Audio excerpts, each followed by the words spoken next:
Thank you, Mr. Chairman. Mr. Blanche, welcome. The acting Attorney General is supposed to be the people's lawyer and defend the rule of law and not act as the president's personal lawyer. But in this administration, the Department of Justice is solely focused on pleasing one man, no matter the cost.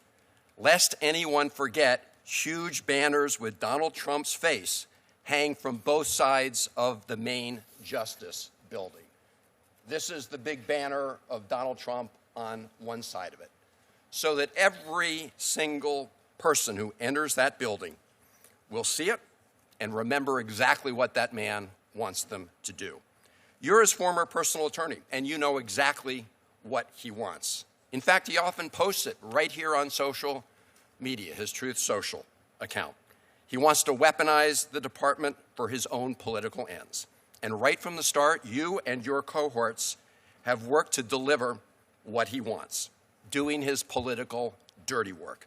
2 days ago, you even suggested that there was, quote, a ton of evidence that the 2020 election was rigged against Trump. And here you are at a budget hearing asking for taxpayer funds to pursue the department's mission when you're using those funds to punish Trump's adversaries, reward his friends, and pursue his personal vendettas. It began with pardoning the rioters who stormed the Capitol on January 6th and assaulted police officers. The revenge continued with the firing of more than a dozen lawyers who represented the Justice Department in those cases. Yesterday, you created a $1.8 billion slush fund to dole out taxpayer dollars to the president's supporters, including those who attacked this Capitol on January 6th. That is pure theft of public funds. And rewarding individuals who committed crimes is obscene. Every American can see through this illegal, corrupt, self-dealing scheme. You have also misspent resources on the blatant political prosecutions of James Comey and others.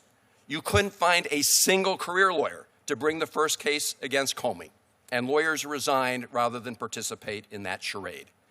Now you've launched a ludicrous vindictive prosecution in the Seashell case. It's a shameful dereliction of your duty to pursue impartial justice without fear or favor. You've also brought criminal charges against journalists who were doing their jobs in Minneapolis. You've refused to hold accountable the DHS agents who shot and killed Renee Good. Instead, while members of the administration called both Renee Good and Alex Preddy domestic terrorists, you ordered a criminal investigation of Renee Good's partner. Hardworking professional attorneys resigned rather than engage in that abuse of power.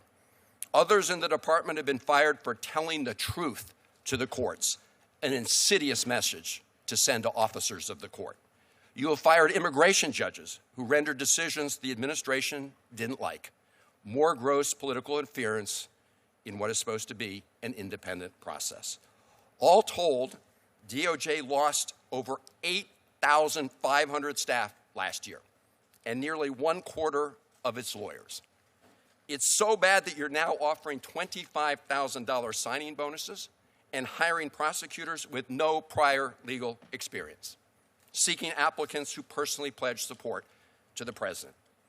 You've also refused to share with members of Congress the Office of Legal Counsel's purported legal justification for the blatantly illegal war the president and Prime Minister Netanyahu started in Iran.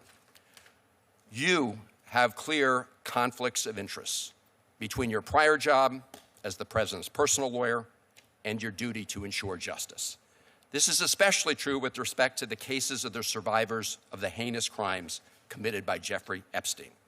Many of those survivors are in New York City today as we speak as part of a 24-hour public reading of the Epstein files, many reading excerpts from their own FBI 302 reports documenting the abuses they endured.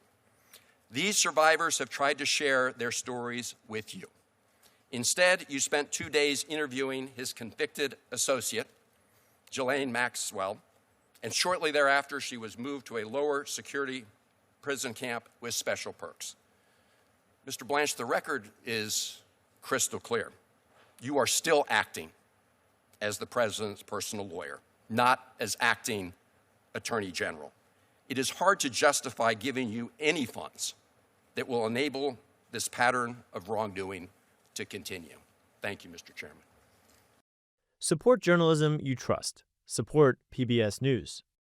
Donate now, or even better, start a monthly contribution today.